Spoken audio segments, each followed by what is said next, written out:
Welcome back to the Grand Solar Minimum channel. Today is Monday, January 27th, 2020. Let's take a look at some space weather real quick.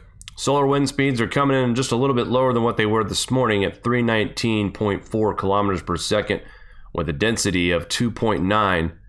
We're looking at a sunspot AR 2757, and that is now 0 days in a row, of course, without sunspots. This is sunspot number 18. For the year of 2020, we have 16 days without sunspots. So just a little over 50% without sunspots. Our TCI remains unchanged at 2.89. KP indices are at a 0 with a 24-hour max of 1. So again, probably going to be looking for seismic activity as well, as we've had really almost every single day, at least a 6.0. Today, I think it's been kind of quiet. So maybe that'll happen tonight. Maybe we'll actually get a day without a 6.0 earthquake. The night is still young. All right, let's take a look at our TCI, or TSI, I should say. And that's something we haven't checked in quite some time. Frankly, just because, I mean, it's pretty much unchanged. And I know that's a poor excuse for not continuing to cover it every day, but we always see it range between 1360.5 and 1360.7. And right now, as of January 19th, 2020, the TSI came in at 1360.684. So still averaging what we've seen pretty much this entire solar minimum. All right, let's jump over to the grandsolarminimum.com, our website. It might have been down a couple days ago. We apologize. That should be fixed now. But let's look at our space weather stats that we have here. And if you guys notice here in the little solar X-ray flux chart, a little bit of slight activity and nothing really to talk about, but that is definitely from AR 2757. By the way, that is a member of solar cycle 24, as it is sunspot number 18. Now, taking a look at the big picture of what we might have on the coming eastern limb, nothing yet, but there is a region in the southern part of our star that could be a member of solar cycle 25 and could pose to be another sunspot. So as this one continues to go Earth away, we may have a situation in the southern part of our star. Right now, it is not being labeled, it is not being considered a sunspot at this time. In fact, let's see if we can get a quick look at the SDO in motion. See if I can zoom this in for you guys. And it does not at this time look like it possesses sunspot qualities, but we will keep an eye on it. And for those of you wondering which one I'm talking about, it is this one down here. This could be a possible sunspot for solar cycle 25. This is a sunspot from solar cycle 24. As you guys know, solar cycles do overlap as they continue to go from one to the other. So other than that, the sun remains quiet. No major coronal holes on the horizon, very little. We might have the possibility of some solar wind increased speeds by somewhere around the 1st of February, possibly Groundhog's Day. That will be remain to seen. But the last time we had solar wind increase, we barely reached the 400s. So each time we get solar wind speeds from these coronal holes, they become weaker and weaker. And just looking at SPACEWEATHERlive.com, this is where I found the information on sunspot number 18. I did not have that number on SPACEWEATHER.com, so I decided to come over here. This is also another good website for studying anything that's solar related. And I find it interesting that some of these charts, the AP index that's showing us that we are definitely in a solar minimum. And if you look at this graph right here, showing these last two solar cycles being the lowest, I mean, this is proof what we're looking at. These solar minimums are also marked here. Excellent work, but this clearly shows you where a normal solar cycle is.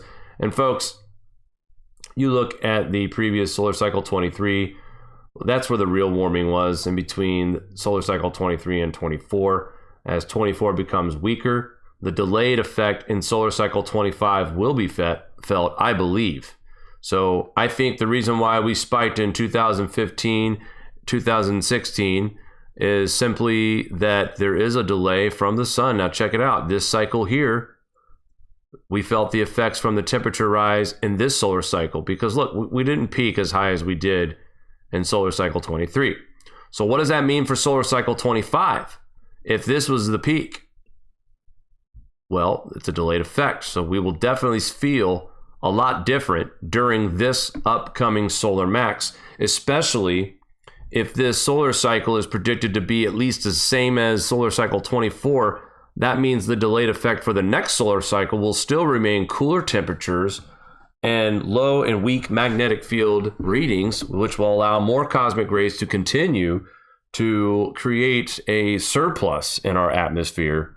The highly charged particles are responsible for these rain bombs, for these snowmageddons, you name it. Cloud nucleation, cooling is involved with cloud nucleation and cloud coverage. So interesting at this website here, SPACEWEATHERlive.com. They've got a little forum here. People are chatting it up. We would like to get our forums up like this as well so we can share similar information. But just wanted to point this little bit of information out. I saw this earlier and thought this was worth mentioning. Anybody who wants to tell you that we're not in low period of solar activity, this does not lie. You can look back at the previous solar minimums on each of these cycles. I mean, look where the bottom is on these. These are nowhere near what we're seeing. That's why we haven't seen these 500-year floods, these 100-year floods. We're not looking at the weaker magnetic field connections like we had here. Now, this one might have rivaled a little bit. This was the 60s into the 70s.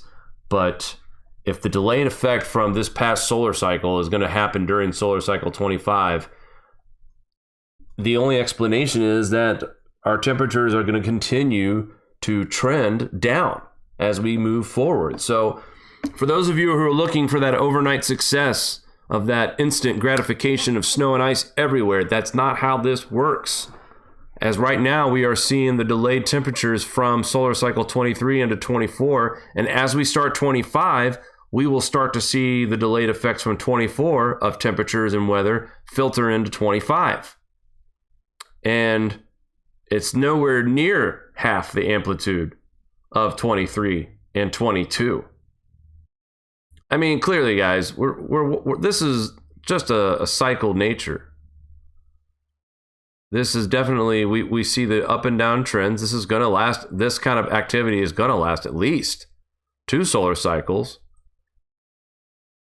We know that.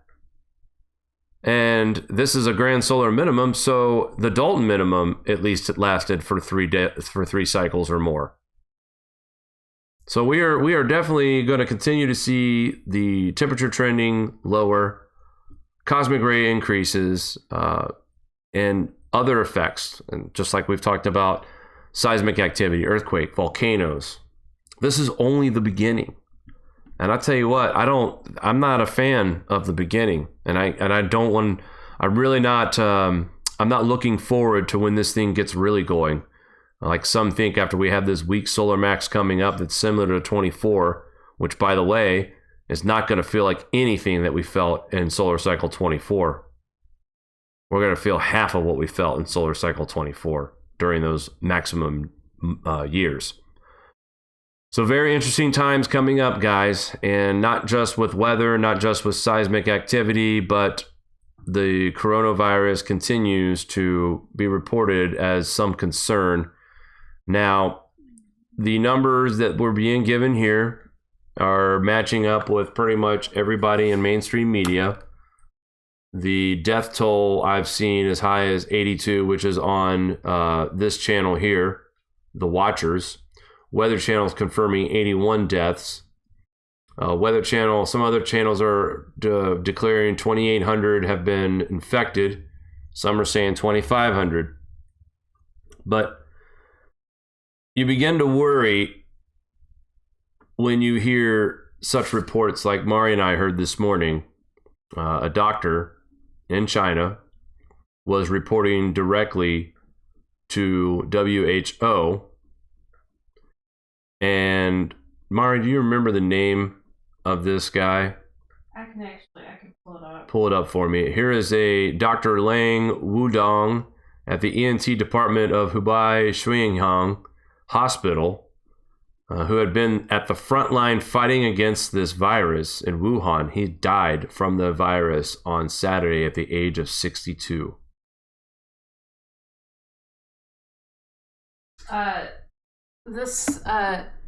The video I was watching was a gentleman named Dr. Gabriel Leong Dean of Medicine Dire Projection. He's into forecasting the virus, and he wrote a report and released it to the WHO, the World Health Organization, earlier today. And it's about an hour and a half long YouTube video, which, you know what, I will hack up the English speaking parts of it and actually upload to our channel, so you guys can watch it, even though now the data is already outdated with how fast this virus is spreading and how many people are dying from it. The numbers go up pretty big each day. I mean, just from Friday, the confirmed cases on Friday were 830, and today it's 2,800. Watchers is reporting 27, but I've seen 28 across the board from a lot of sources. Still, that's up 2,000 cases Saturday, Sunday, and today. The last numbers I saw an hour ago were that there are currently 4,295. Where did you see that? Confirmed cases, and then 106 fatalities. There's a few news articles about it that came out within the past hour. So 100 people have died, reportedly, from this. The numbers of infected have actually doubled from what we're talking about right now. They actually are putting out reports just today only. In the Hubei province, reports are that just today there was almost 1,300 new cases and 24 new deaths just from today. So now we've seen, this doctor has predicted that we will see 5-figure cases by the end of next weekend. Or this weekend. Well, in this video, also, since he's sort of like a statistician, he's crunching the numbers and trying to project the spread and the numbers. So it's an interesting video, but he actually says that this virus is forecasted to peak in April, possibly May. So that we're not even is very alarming to me. So okay, these are doctors. Well, wait. Let's start over. So 200 was last weekend. When this all started last weekend? 200. A week and a day later, we're at 4,500 cases. This guy's saying that we're not going to peak until April or May. The numbers have got to be close to 1 million. You know, and those face masks that people are going crazy trying to get, I know they're not that protective against the virus, but just the fact when you go onto a large warehouse website like Amazon and these face masks are sold out already, that's alarming. So if whether anything happens or not, I can't stress to you enough how important it is to be prepared for anything. It doesn't matter what it is, because when you know what hits the fan, well, I actually said it right this time. About damn time. Well, when the shit hits the you know what, you'll be prepared, because it's only been in the news for, a little bit, sort of. Really? I mean, when did this sort of explode as a news story? It's only been out 8 days. And this thing has been around since December, possibly the end of November. So it doesn't take a lot of time for things to escalate where supplies are depleted.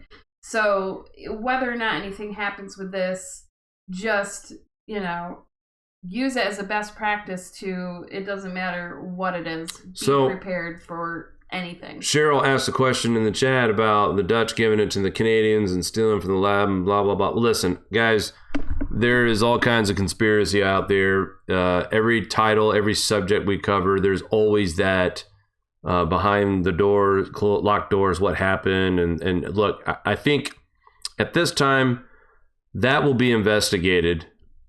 I don't know if it's important at this point, to me anyway, how it happened. The fact that it's happening is more worrisome. And how are we going to control it? How are we going to contain it?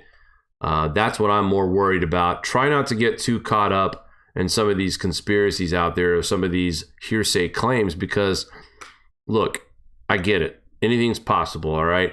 But to make claims, and I'm not labeling you here, Cheryl.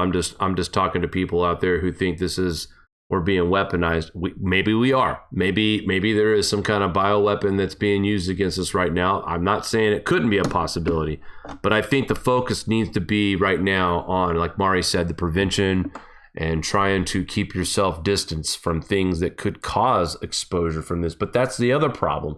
And again, I'm not trying to beat on a fear drum here, but people, where do you go to get your groceries and your houseware goods? You go to Walmart. You go to Target. Where do they get their material from? 80% of the merchandise that's been sold in Walmart and Target is from China. So let's not forget that fact. So today, the Dow Jones actually, and I'm going to get the number right now as we speak, the Dow Jones started off over 400 and some odd points at open today. What we're looking at now is it closed right at around down 453 points. So it opened down 412 points, and back and forth it got as somewhat a recovery around the low 300s, but the close for the Dow Jones was at 28,535, down 453 points, 0.93. That's a big drop in the stock market, and investors are getting nervous about this because of how rapid this is spreading. We are just now learning, too, that all tourist tickets and packages were to stop being sold today. So up until today, there were still countries coming in from all over the world into China, into where this hornet's nest of this virus is, for tours up until today. According to Beijing Health Commission, the city's first victim came from the Wuhan on January 8th and developed a fever after returning to Beijing just a week later. He was sent to the hospital on January 21st, but succumbed to his respiratory failure on January 27th. It killed this guy in just 6 days. He got the fever on the 8th, a week after he returned from Beijing or to Beijing. Hospitalized a week and a half later, died 6 days later. Meanwhile, South Korea just confirmed its fourth case, while scattered cases have also been verified in Thailand, Taiwan, Japan, Vietnam, Singapore, Malaysia, Cambodia, Nepal, as well as France, Canada, Australia, and the United States. And I've also seen reports also in Africa and Saudi Arabia as well. The U.S. cases are reported, they're forgetting, well, no, they didn't forget, but U.S. cases are reported in Washington, Chicago, Southern California, Arizona. That is now 4 cases. The U.S. Centers of Disease Control and Prevention said it was investigating 110 people across 26 states for possible cases. 32 have tested negative, while 73 tests are pending. Wow. U.S. President Donald Trump said in a tweet his health officials were in very close communication with Chinese counterparts, and the government had offered China any help that is necessary. Look, that's fine and all. And folks, we can't be mad at our government who is trying to keep the panic low. I don't think there's anything inappropriate with that statement or not doing enough. What else can they do right now? In my opinion, trying to keep everyone calm, because I can tell you right now, we've spent quite a few minutes on this article alone. It has nothing to do with grand solar minimum, but it has something to do with food supply and the economy and the weather, with people, how this is being transmitted, and these temperatures really not cooperating as far as like being that really cold air that we need to help, kill these bacteria and viruses and stuff. The temperatures right now are running in a neutral phase where these kinds of virus can run rampant in. So yes, the numbers are small here in the United States, but look how fast it's spread in China. And they're just now canceling flights to and from China today for tourist packages. Toronto has had a couple of cases. where they have reported people testing positive for this virus who are on a flight in Toronto, and they are only contacting a small amount of people that were on that flight because they were closest. But here's where the Canadians are dropping the ball with this. So I heard a spokeswoman say that, well, there is a person who is an observation who has tested positive for the coronavirus. They contacted a small amount of people, 14, 15, because they were the closest to that infected person. Well, guess what? Those 14 people were also sitting near people who were close to them within a certain vicinity, and those people were exposed to it. And then the people behind them who were just as close to those who were also exposed are exposed. So this is a domino effect. There should be no priority list. Everybody that was on that flight should be in some kind of observation right now. I mean, that's how serious I think this virus is. So back to what Mari said, the peak in April and May. We could be talking about 100,000, 200,000 cases by then. Maybe possibly 10,000 deaths. Now, for those of you who continue to say that 50,000 people die from the flu every year, well, that may be. But the rate of deaths right now from this virus is what's alarming. And if they don't get a wrap under this and contain this, this doctor that wrote the report to the HOW is not saying it's imminent, but this could be a globally passed around virus, like epidemic around the globe, everywhere. Could be, if we don't take the preventative measures now that the government needs to do. So what is that? Well, first and foremost, you shut down all freaking flights to China. That's for sure. Nobody goes to any country that has more than 10 cases, or cities where that has more than 10 cases of this stuff running around, because we see how fast it's spread out. That's the first thing. Stop the travel. Stop it. The reason why you're seeing piles of dirt being blocking the roads, they're trying to contain people from leaving so they can contain the virus. Unfortunately, if those people pass away from it, the whole idea is that we don't want them spreading it throughout the entire continent. If we can contain this virus into one area, and right now there's around 33 million people who are being held quarantined. So for those of you who are just saying this is just a typical flu or just another virus, like another scare, that's fine. Say you have your right to opinion. But don't you think that it's a little peculiar that if it's only a little flu, why are they quarantining 33 million plus people? And why is the rate of infected happening at a much, much faster rate? All right, let's move on here. Capital Nur Sultan under a state of emergency as powerful winter storm hits Kazakhstan. Very nice, Kazakhstan. Authorities in Kazakhstan's capital city, Nur Sultan, previously named Astana, has declared a state of emergency on Monday, January 27, 2020. Very nice. Stop. Kazakhstan. Stop it. All right, I'm sorry. You're driving me...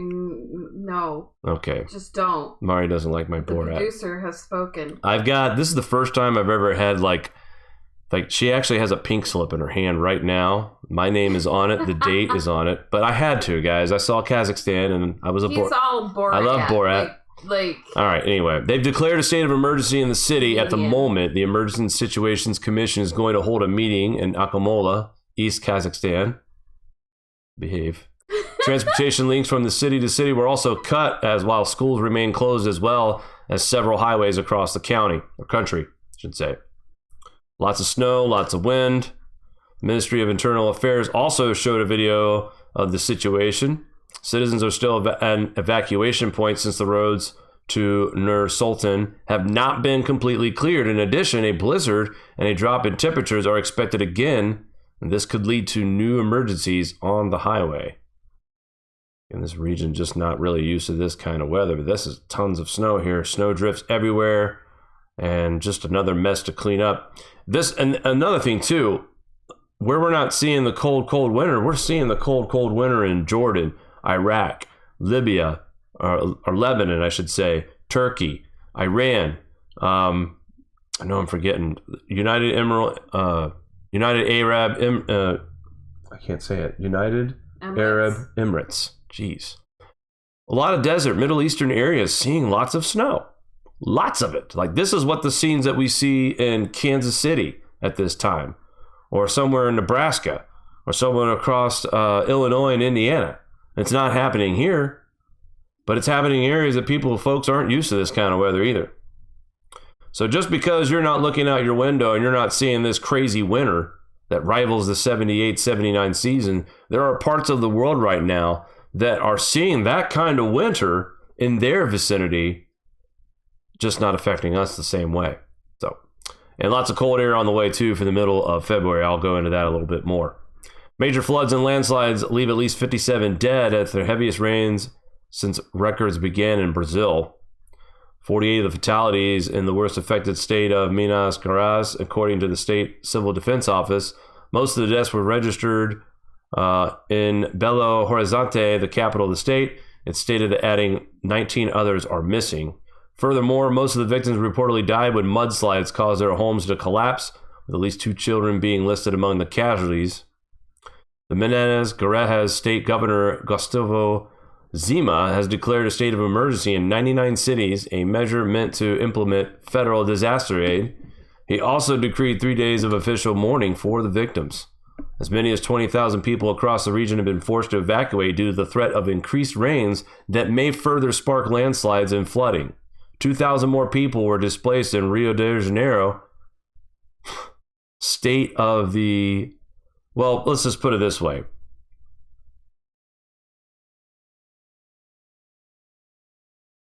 Lots of rain, lots of flooding, lots of mudslides. The saturation. My God, Jake, what is going on? Take a drink. Good Lord. There's a nice pop right there for you. There you go. Let's start. We got a case of the Mondays, Jake. It's okay. Just kick it back into gear. You got it. You got this. Here is Minas Gerais, Brazil. Water up to the roof line. You know, I saw some kind of... Man, I wish I could find it now. Let me see if I can find... This is really interesting because, if I'm not mistaken, Africa got some snow, a large amount,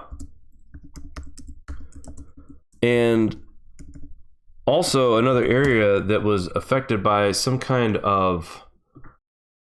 I was looking at a map, I just can't remember. It was something with our magnetic field, and there was some super crazy looking energy that makes the weather a little funky when these dark blue colors appear on this map. And I'm looking for it as we speak.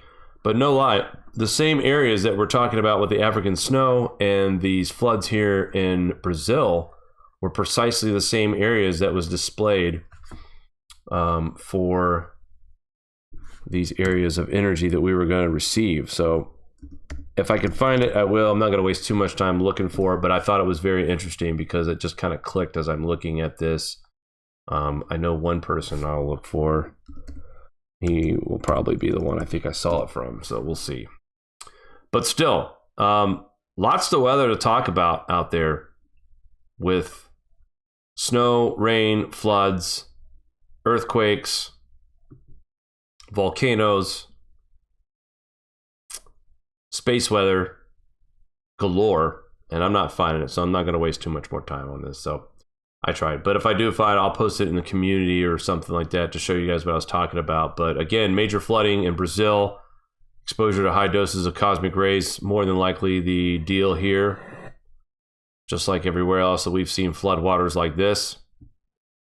And speaking of flooding, well, let's take a look here. Pacific Storm Parade. Atmospheric river could bring flooding, landslides, feet of cascade snow in Washington, Oregon. So landslides in Brazil, now landslides in the Northwest. A classic winter jet stream is set up over North Pacific Ocean.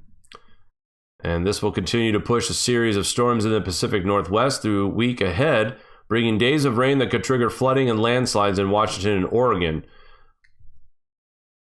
It says here the nearly west to east jet stream spawning in the North Pacific from Asia to western North America is a classic feature in winter months, sticking on this ribbon of high winds in both analysis and model forecast. As a result, flight from Tokyo to San Francisco will take less time when it uses less jet fuel, and the same in reverse of the trip. So basically, these planes getting up into these atmospheres will be able to just glide right in from coast to coast. And also want to bring up too, there was a report about a flight that went through some pretty cold air at negative 95 degrees Celsius, I believe, too. So lots of strange atmospheric stuff going on. But how long are we expecting for this event to happen? Well, I don't see any end to it until next week. And feet of snow in the Cascades is correct. Meanwhile, up to 8 to 10 inches of rain is possible along the West Coast in Oregon and Washington. Now think about that for a minute. 8 to 10 inches of rain for most people is about 2.5 months worth of rain. And they're getting it in 7 days. So definitely floods and landslides will be the watch for here in the Northwest Pacific. Saturday silliness, the Davos flame war. Greta Thunberg. Davos leaders ignore climate activist demands. Activist Greta Thunberg says to call a break from fossil fuels have been ignored by a World Economic Forum. Speaking on the final day at the World Economic Forum, the 17-year-old climate campaigner said leaders are not reacting to the crisis and were not being held accountable for their inaction. Before we came here, we had a few demands for this WEF, and of course those demands have been completely ignored, but we expected nothing less, said Greta. That's a very positive view. Speaking before marching through Davos with fellow climate activists, or Davos, I'm sorry. As long as the science is ignored and the facts are taken into account, or aren't taken into account, and the situation is not treated as a crisis, then world and business leaders can, of course, continue to ignore the situation. She said, what does that even mean? And it says, well, gosh, the situation is not treated as a crisis. You think maybe sensible people might ignore that? I mean, yeah. It is weird. Like, all of these Democrats support Greta, and all these politicians who support man-made climate change are rooting for Greta. And she's 100% correct. Her claims of getting away from fossil fuels are being ignored. And yet these same people who support her agree with her about climate change and where we need to be in 12 years or sooner. No one's taking any real action. So now, unfortunately, Greta, being the puppet, is being hung out to dry, thrown under the bus, so to speak. Now she's taking all the punches and no one else is there to help her. They started this, they got her involved, and now these leftists that support these green policies are backing away from the topic because they're finding out that campaigning on climate change is not going to win them the election. And like I said, this leaves Greta all out by herself, 17 years old, not even legal, not even able to vote anywhere yet, but yet somehow she is the leader of climate change awareness. And she used to have the support of many, many politicians and celebrities around the world. And now these politicians are disappearing. She's absolutely right. Everyone is ignoring her claims and demands of fewer fossil fuels. And it's because, A, the people that started this are worried they'll lose the election over it. And B, no one's got the guts in politics to really commit to this overhaul economy that this new Green Deal would do. Even the people that support it have kind of backed down from talking about it in public as much. They took the temperature on the whole thing back a few months ago, and it didn't get the best reviews. New cold record set in Russia. Not much ice will be melting at negative 56 Celsius. That's negative 68.8 degrees Fahrenheit for you Americans out there. Every day of the past week in the Magadan region, the frost grew stronger, and over the past day, the air temperature dropped below the norm by 8.5 degrees. But in continental areas, temperatures set new records in the village of Talon on January 24th. Temperature dropped to negative 46. That's negative 51.1 Fahrenheit for you Americans out there, which is 0.2 degrees below the previous record set in 1978.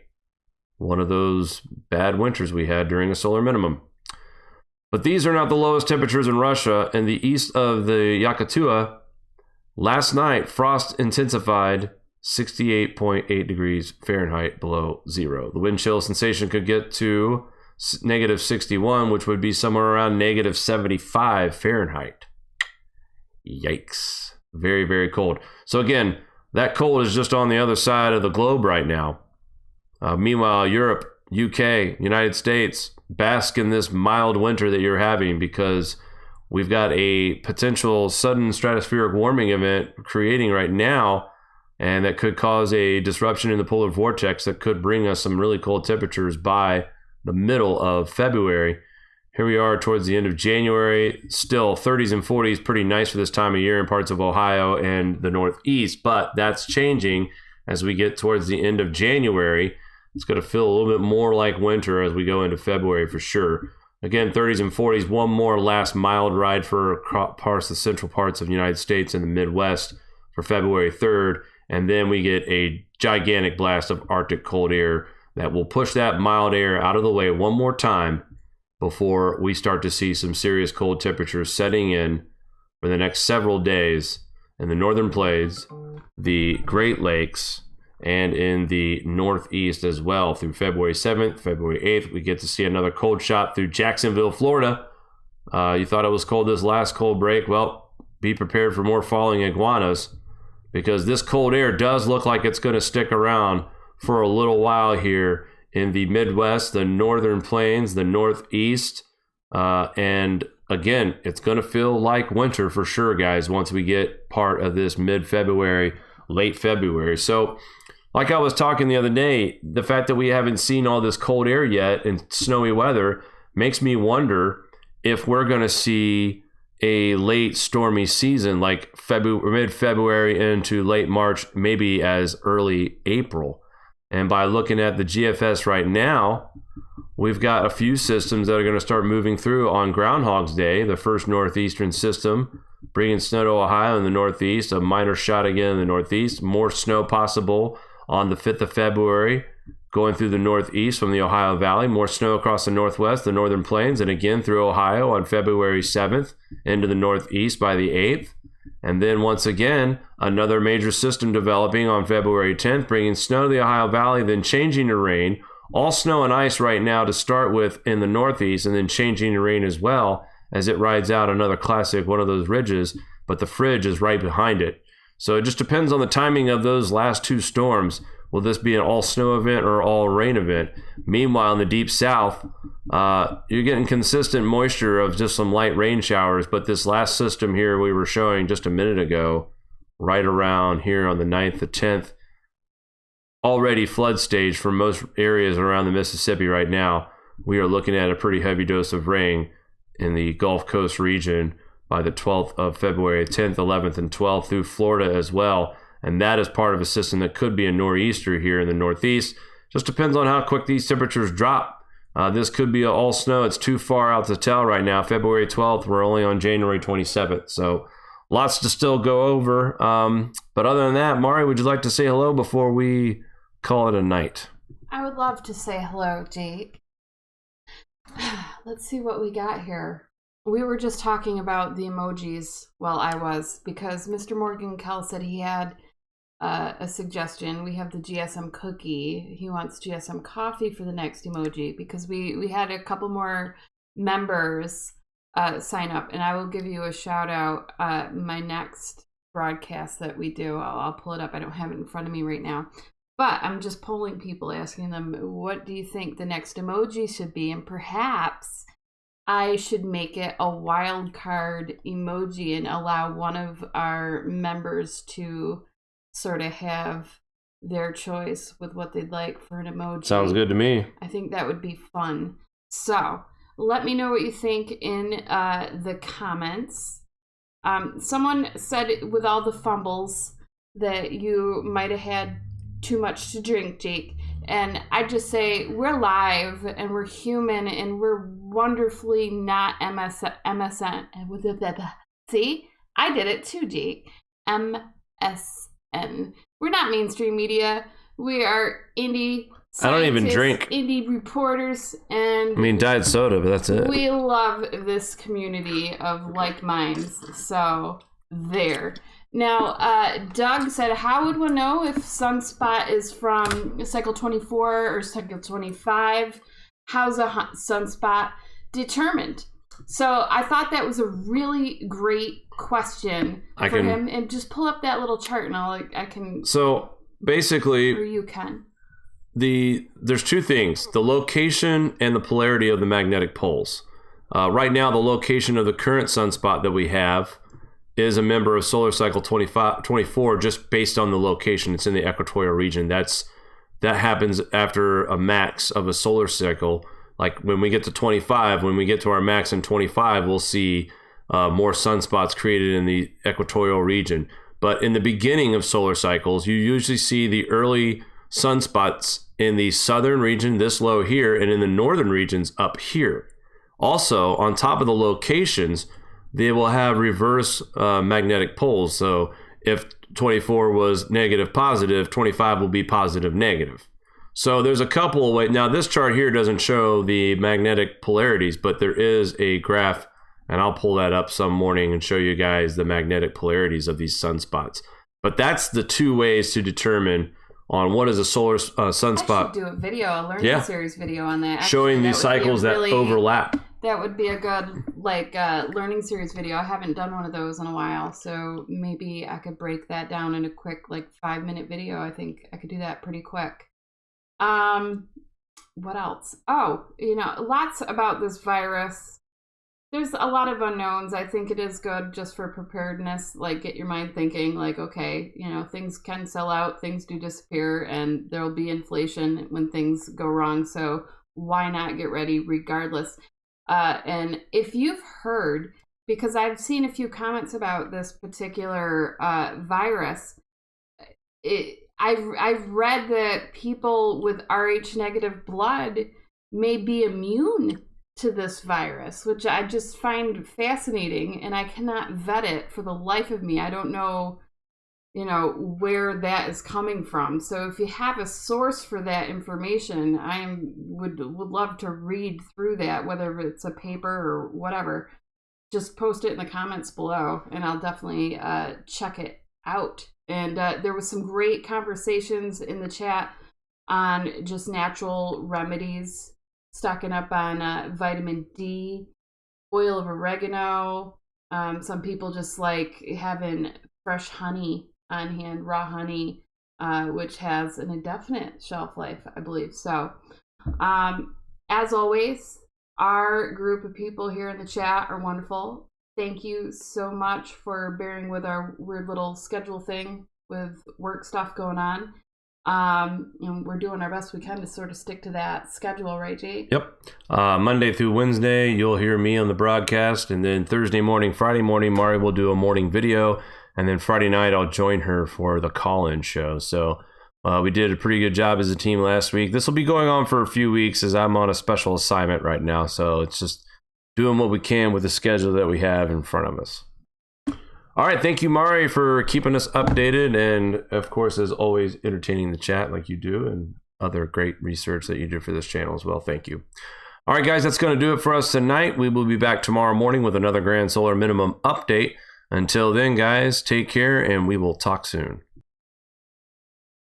Do you like this show? Give us a thumbs up. Want to support us more? Share to your favorite social media platform. Buy a t-shirt or become a Patreon. All links are in the description below.